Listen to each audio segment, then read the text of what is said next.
안녕하세요. 승리한 상가족여러분, 오늘은 사도행전 28장 11절에서 22절 말씀입니다. 사도행전 파트 2의 42번째죠. 30번째 아니죠. 42번째 말씀으로 이스라엘의 소망을 인하여 내가 메인바 되었노라 라는 제목의 말씀입니다.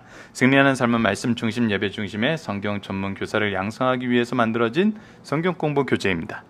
2016년 7월 현재 저희들은 사도행전 20장에서 28장 말씀을 상고하고 있고, 승리하는 삶은 발행이신 박유일 목사님의 구속사로 조망한 성경 연속 강해집 사도행전 상권을 통해서 편집이 되어 있습니다.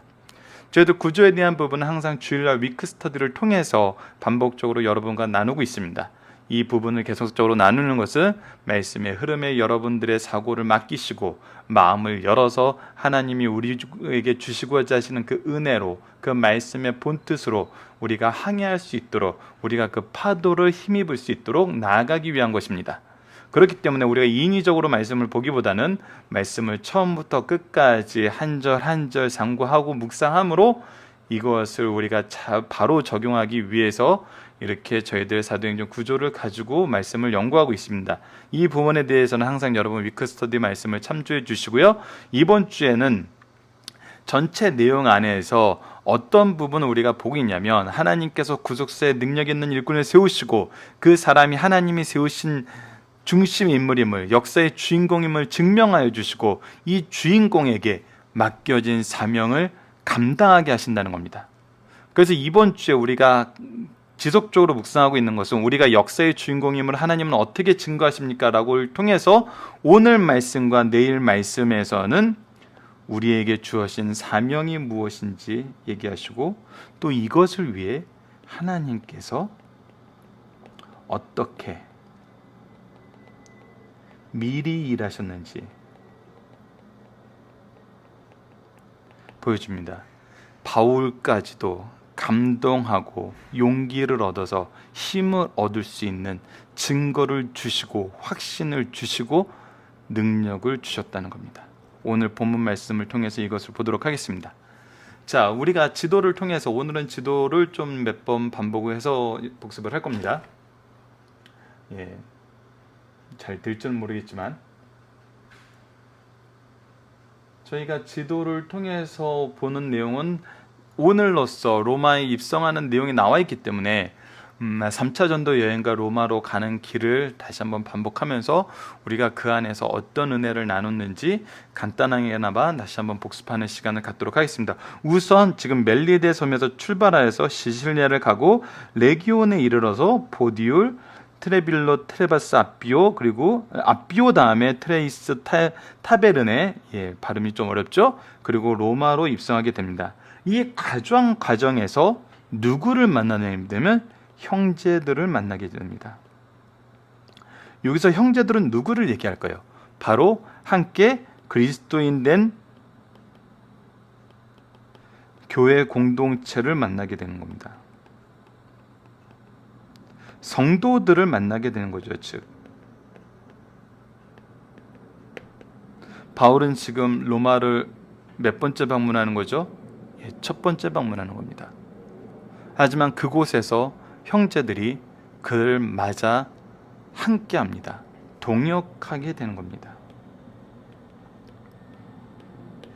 이것이 바로 하나님의 준비하심이고, 이것을 통해서 사도 바울은 자신의 사명이 하나님의 뜻에 일치하고 하나님의 준비하심 속에서 승리할 것을 확신합니다. 물론 이 승리의 모습이 바울이 처음에 생각했던 대로 로마를 지나서 서바나까지, 지금 현재 스페인 지역까지 가는 걸로는 연결 안 된 것 같아요. 그것은 학자들의 연구에 의하면 사도 바울이 로마에서 순교한 걸로 보고 있습니다. 그러나 그것이 하나님의 계획에서는 온전한 계획이었고 완성된 사역이었다는 것입니다. 그 내용을 우리가 사도행전 마지막 부분을 통해서 다시 한번 확인해 보도록 하겠습니다. 이스라엘의 소망을 인하여 내가 메인바 되었노라. 자, 이스라엘의 소망은 무엇입니까? 바로 메시아에 대한 복음입니다. 이 복음을 인하여 내가 메인바 되었다는 것입니다. 자, 한 절 한 절씩 보도록 하겠습니다. 사도행전 28장 11절로 22절입니다. 석 달 후에 우리가 그 섬에서 겨울을 난 알렉산드리아 배를 타고 떠나니 그 배의 머리 장식은 디오스구로와 수라구사에 대고 사흘을 있다가 아까 지도에도 봤던 것처럼 멜리데 섬에서 떠나서 이제 로마의 끝자락, 이 장화 모양의 끝자락에 있는 수라구사에 도착하게 됩니다. 그래서 얼마나 있었다고요? 석 달을 있었어요. 겨울을 났어요. 이곳에서도 복음을 전파하고 그곳에서도 하나님의 능력과 언약의 약속하심을 이루는 것을 보여줬어요. 그리고 나서 수라구사에 머물러 있다가 거기서 둘러가서 레기온에 이르러 하루를 지내는 후 남풍이 일어남으로 이튿날 보디올에 이르러 거기서 형제들을 만나니, 바로 지도를 다시 한번 볼까요?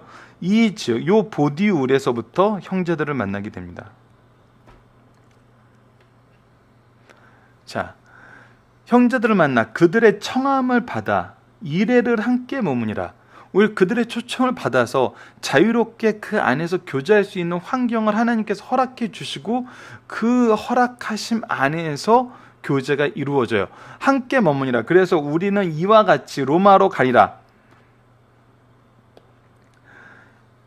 지금 분명한 것은 무엇이냐면 이러한 형제들과 함께 교제하면서 이들이 함께 로마로 가게 되고 있다는 거예요. 지금 사도 바울이 혼자 가지 않아요. 그곳 형제들이 우리 소식을 듣고 아비오 광장, 트레이스 타베르네까지 맞으러 오니, 그래서 오히려 아비오 광장, 트레이스 타비올, 보디올 위에는 아까 지도에 있던 그곳까지 맞으러 나와요.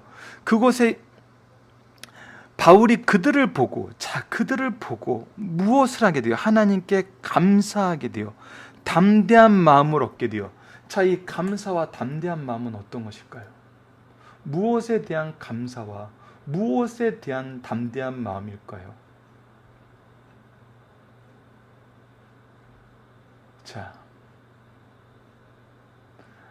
박유일 목사님의 강해집에 있는 내용을 한번 보도록 하겠습니다.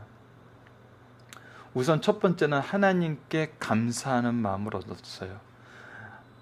바울의 마음에는 감사로 가득 찼어요. 뿐만 아니라 함께한 누가와 아리스타고도 마중 나온 형제들과 함께 하나님께 감사를 드렸어요. 이는 로마에 오는 바울을 영접하러 온 형제들도 하나님을 향한 감사로 뜨거워졌어요. 무엇에 대한 감사가 있었을까요? 바로 성도의 교제에 대한 감사입니다. 하나님의 말씀이 언약의 성취에 대한 감사입니다. 하나님께서는 바울에게 뭐라고 했어요? 네가 지금 여기서 복음을 전하는 것처럼 예루살렘에 같이 있을 때 네가 로마도 가서 내 복음을 전하리라. 그리고 네가 로마에 가리라. 지금 끊임없는 약속이 있었고 그 약속이 이루어지는데 그냥 이루어지는 것이 아니라 성도의 교제 안에서 하나님의 준비하심 안에서 동역자들과 함께 이 일이 이루어지고 있다는 거예요. 이것을 통해서 무엇을 볼 수 있습니까? 우리는 이 일이 바울이 한 게 아님을 보게 돼요. 누가 하신 거예요? 하나님이 하셨어요. 하나님이 하셔서 미리 준비하시고 이 일을 바울을 통해서 경험하게 하시고 전파하게 하시고 증언하게 하시고 이것을 나눌 성도의 교제를 갖게 하셨어요. 이것은 말씀의 성취이고 말씀의 승리입니다.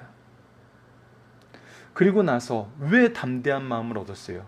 비록 죄수의 몸으로 결박당한 채 로마에 왔지만 하나님의 약속이 성취되는 것을 지금 보게 되었어요. 그래서 앞으로 무엇도 확신하는 거예요. 로마에서 복음이 전파되는 것도 확신하는 거예요. 그것만 확신하는 거예요. 그가 처음에 계획했던 대로 로마를 지나서 유럽이 복음화되는 것을 확신하는 거예요. 이 확신은 누가 주신 거예요? 하나님이 주신 거예요. 하나님이 이루시겠다는 언약의 증표를 이 성도들의 교제를 통해서 갖게 되는 거예요. 하나님의 뜻이 이루어짐을 하나님은 중간중간에 지속적으로 이루심을 통해서 우리의 믿음의 확신을 얻게 하시고 이 믿음의 확신대로 나아갈 때 믿음으로 승리하는 것을 경험하게 하십니다. 여기서 주의해야 되는 것은 무엇이냐면 우리가 하나님의 언약의 본질이 무엇인지를 알아야 되는 거예요. 하나님이 언약의 본질을 우리가 개선장군처럼 로마에 입성하는 걸로 우리가 잘못 해석하면은 이것을 통해서 이 교제를 통해서 하나님의 언약의 성취를 깨닫지 못해요. 그러나 하나님의 언약의 성취는 네가 가서 그리스도의 복음을 전하리라 했는데 미리 준비해 놓으셨어요. 그리고 그 안에서 기쁨과 감사와 담대한 마음을 얻게 하셨어요.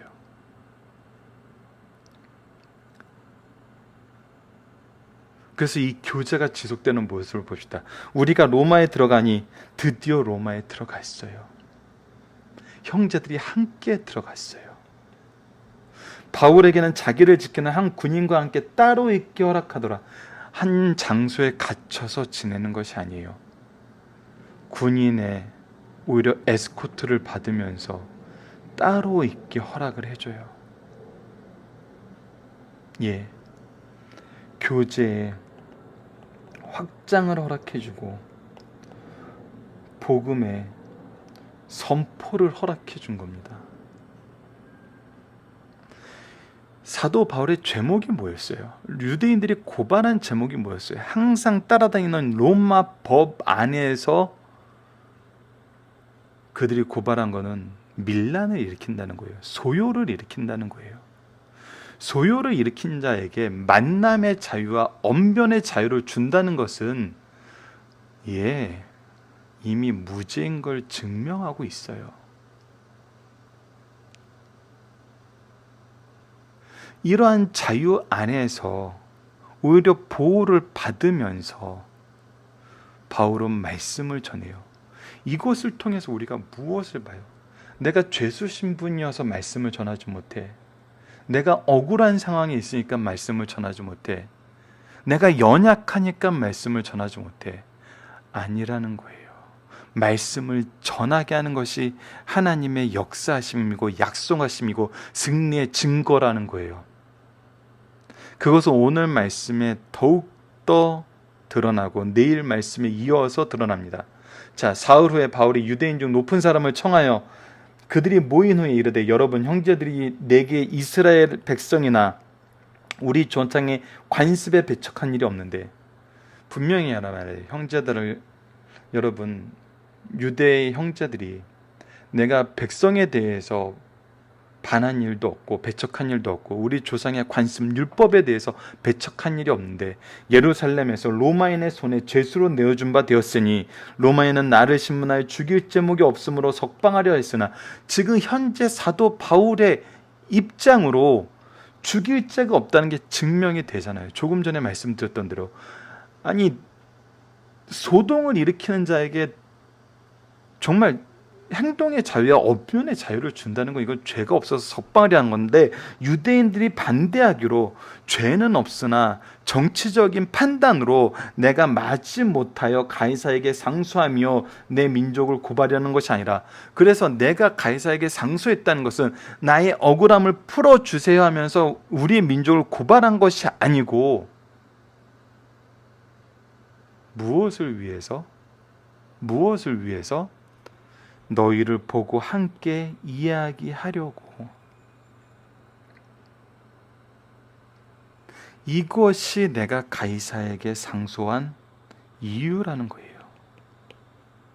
너희들과 복음의 교제를 나누기 위해서. 그래서 이스라엘의 소망으로 말미암아 이 세 살에 멤바되었노라. 이 얘기가 뭐예요? 이스라엘의 소망을 너희들에게 전해주고 너희들과 함께 복음을 나누기 위해서 내가 기꺼이 이 사슬에 매여서 이곳에 오는 길을 선택했다는 거예요. 그리고 이 모습으로 나에게 보내신 하나님께서 너희들과 이 교제를 허락하신다는 거예요. 그래서 함께 복음을 나누자는 거예요. 놀랍지 않습니까? 여기서도 바울의 규례는 여전히 지켜지고 있어요. 먼저 동포인 유대인들에게 복음을 전하고 그 이후에 이방인에게로 나가는 것이, 그리고 로마에 와서는 회당으로 가지 않고 초청해서 모아드리게 됩니다. 자, 그들이 이르되 우리가 유대에서 내게 대하여 편지도 받은 일이 없고 또 형제 중에 누가 와서 내게 대하여 좋지 못한 것을 전하든지 이야기한 일도 없느니라.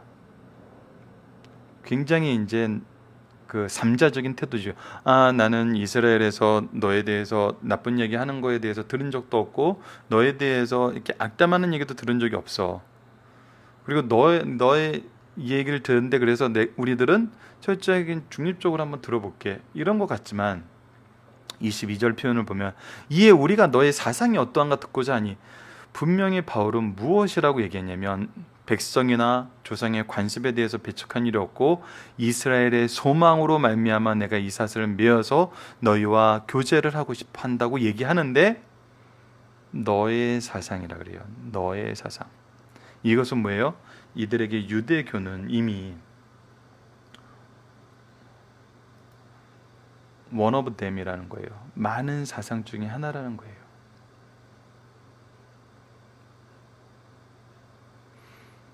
자, 그러면서 보편적으로 이 파에 대하여는 어디서든지 반대를 받는 줄 알기 때문이라 하더라. 자, 바울, 네가 주장하는 것이 유대인들에게 맞는지 안 맞는지, 그 뜻이 통하는지 안 통하는지는 모르지만 우선 네가 전하는 이 기독교라는 그리스도인이라고 불리우고 있었으니까 안디옥에서부터 그거에 대해서는 어디서든지 반대를 받는 줄을 우리가 안다는 거예요. 하지만 반대와 함께 연합함이 동시에 있었어요. 하지만 소문에 대해서는 이들은 주로 반대받는 거에 대해서 생각을 한 거였죠.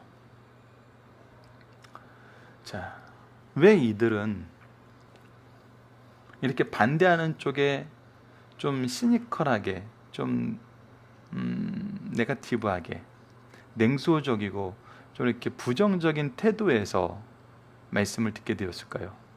그것은 복음의 어떤 특징과도 연관이 있습니다. 이것이 우리가 자녀들을 복음 안에서 교육시킬 때, 또 일반 사람들에게 복음을 전할 때 굉장히 어려운 부분이지만 반드시 이겨내야 되는 부분이에요.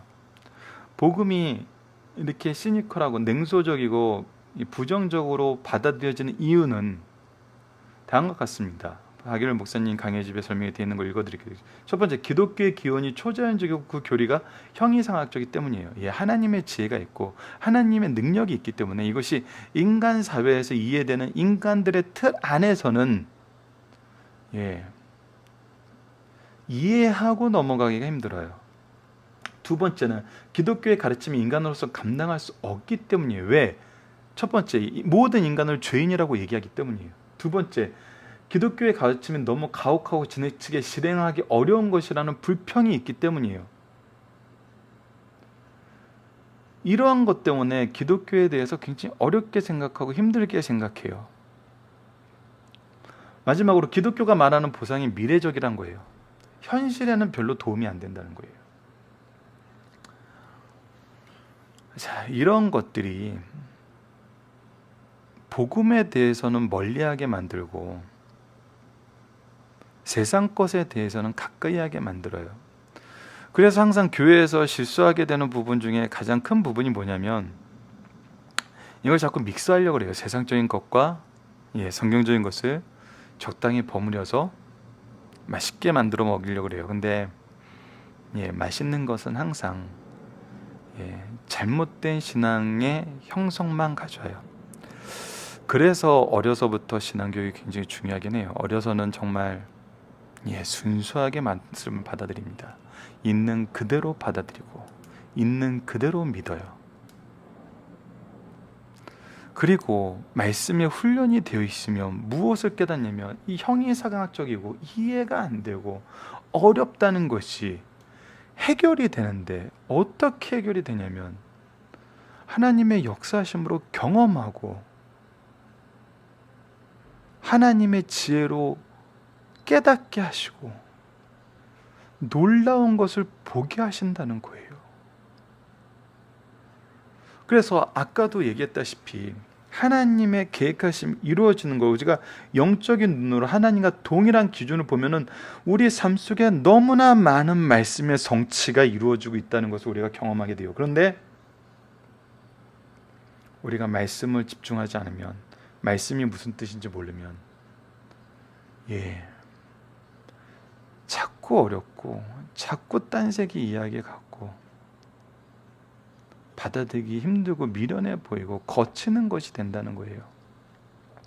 하지만 말씀이 훈련이 되면은, 말씀으로 통해서 하나님의 기준이 성립이 되면은 반드시 말씀의 은혜 가운데서 승리하는 자녀들과 제자들을 양육하게 됩니다. 이것이 말씀이 우리에게 주는 확신이에요. 이것을 소유하는 승리하는 삶 가족 여러분들 되었으면 합니다. 시간이 많이 지나는데 간단하게 지도를 보도록 하겠습니다. 우선 2차 전도여행이 끝나고 나서는 바울이 굉장히 바로 다시 이 아시아 지역을 돌아보고 예배소에서 주 복음을 전합니다. 이때 특징은 뭐냐면 제자들을 미리 보내는 거예요.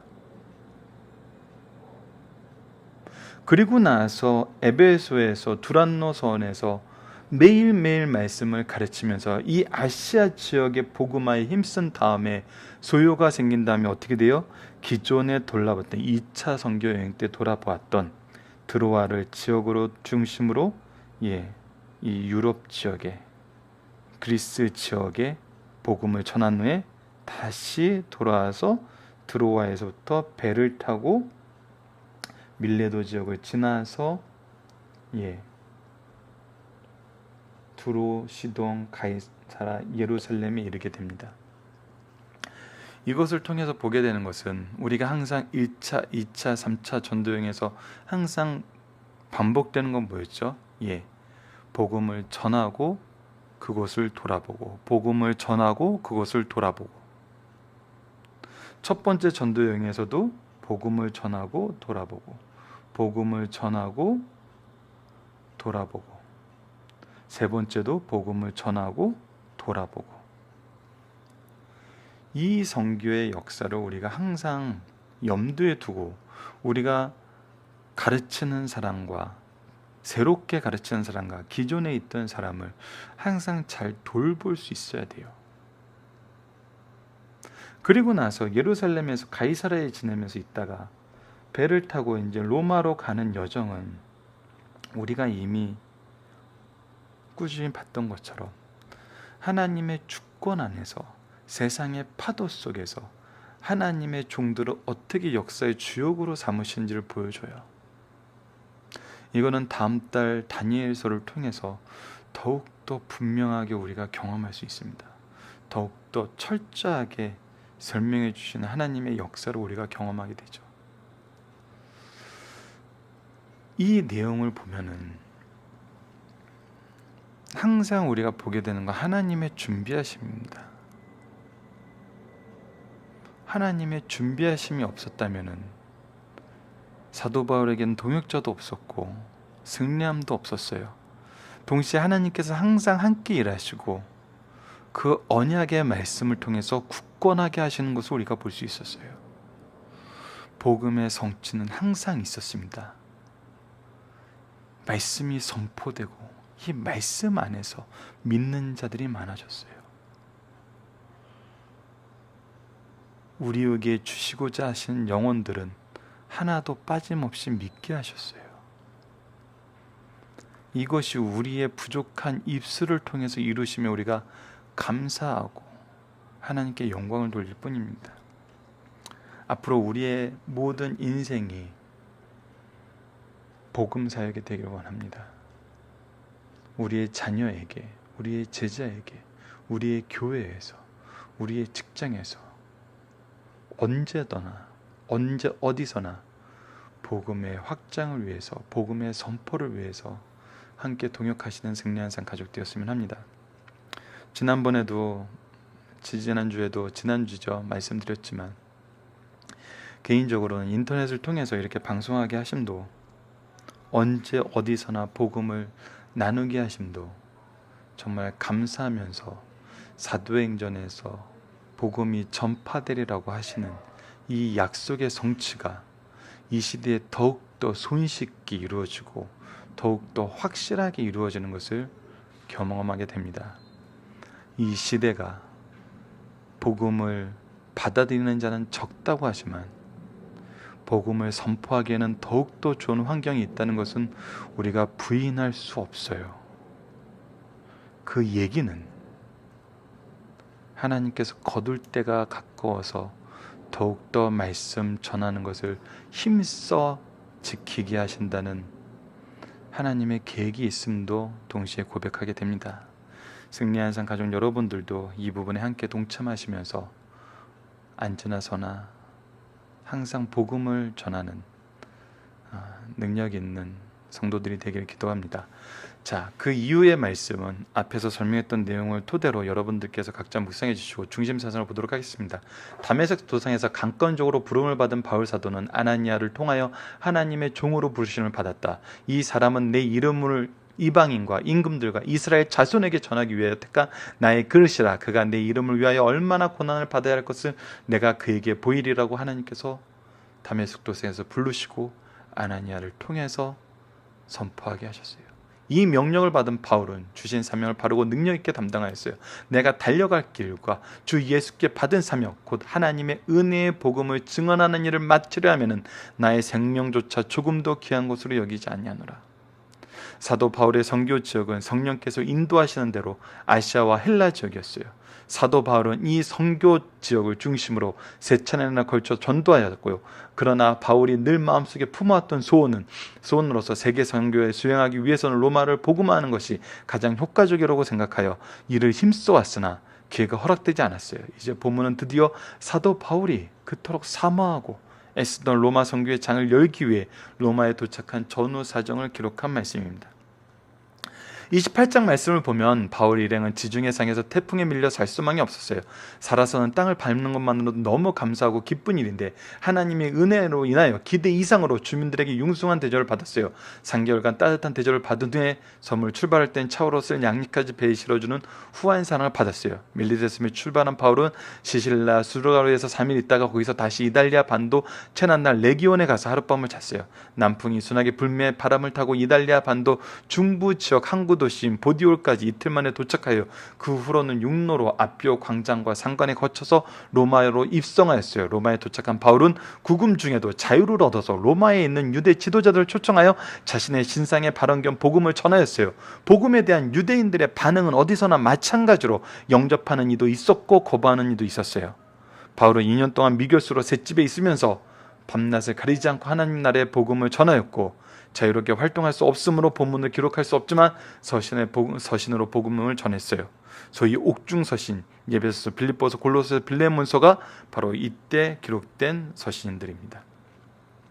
바울처럼 그리스도를 위하여 많은 고난을 받은 사람도 없을 것입니다. 그러나 동시에 바울처럼 가는 곳마다 뜻하지 않은 믿음의 동지를 통해서 힘과 위로를 받은 사람도 없었어요. 이 얘기는 뭐예요? 하나님의 준비하심이 있었다는 거예요. 향해 중에는 율리오와 멜리데 섬에서는 보블리오 같은 사람을 주셨고 로마에 도착하기 전 69km와 431km 정도가 아직 남아있는 지역까지 먼 길을 미리 나와 영접해준 믿음의 형제들이 있었어요. 바울은 위로를 받았고 하나님께 감사를 드리며 담대한 마음을 얻었어요. 이는 하나님께서 신실한 성도들에게 함께 하실 뿐 아니라 늘 돕는 자를 주신다는 사실을 깨닫게 하십니다. 사도 바울은 자신의 사명을 결코 잊지 않았어요. 사도행전 후반부에서 가장 두드러진 현상 중에 하나는 바울 사도는 자기 사명이 무엇인지 알고 있었으며 그 사명을 한 번도 잊은 적이 없었고 다른 일 때문에 뒤로 미루지 않았다는 거예요. 로마의 첫 사역도 그리스도를 증거하는 일을 필두로 하여 성실하게 감당하였습니다. 오늘 우리 성도들도 교회 안팎으로 주어진 사명을 성실하게 감당해야 됨을 보여줍니다. 하나님께서 우리에게 맡기신 주인공의 역할은 무엇이라고요? 복음을 증거하는 일이라는 것입니다. 바울은 어떠한 어려움을 당해도 거기에 굴복하지 않고 자기가 처한 상황에서 최대한으로 이용한 사람이었어요. 상황을 속에서도 이랬다는 것이 아니라 이것은 정말 하나님이 지혜를 주시는 겁니다. 자기가 처한 상황을 최대한으로 이용했다는 거예요. 그는 로마에서 부자연스러운 몸이 되자 이를 이용하여 문서 선교를 했어요. 그는 로마에서 4권의 서신서를 기록했어요. 바울은 한시라도 자신에게 부여된 사명을 태만히 지낸 적이 없이 모든 것을 주를 위해 헌신하였어요.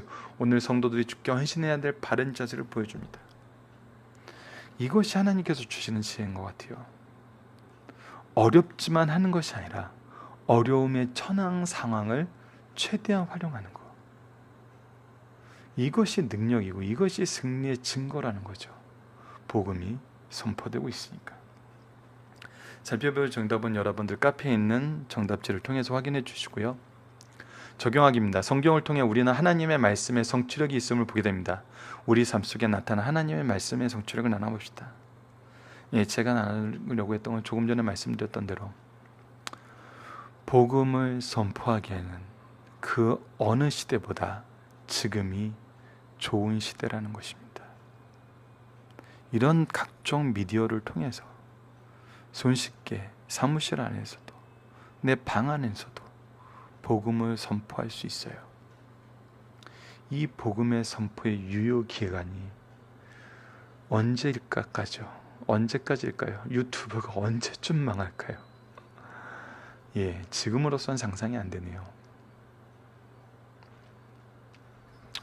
말씀을 선포하게 하심이 우리에게 주신 언약의 성취임을 사도행전을 통해서 깨닫고 함께 경험하는 승리한 산 가족 여러분들 되었으면 합니다. 말씀을 기초로 기도하기를 통해서 마치겠습니다. 하나님, 언제나 뜻하신 바를 이루시고 이것을 우리로 하여금 확인하게 하시고 경험하게 하시고 소망하게 하시오 주님의 뜻을 따르게 하심을 감사합니다. 이 놀라운 성취력을 바로 보고 깨닫고 삶 속에서 적용하며 살게 하여 주시고 우리의 생각과 열정과 행동이 하나님의 뜻과 일치하게 하여 주소서. 예수님 이름으로 기도드립니다. 아멘.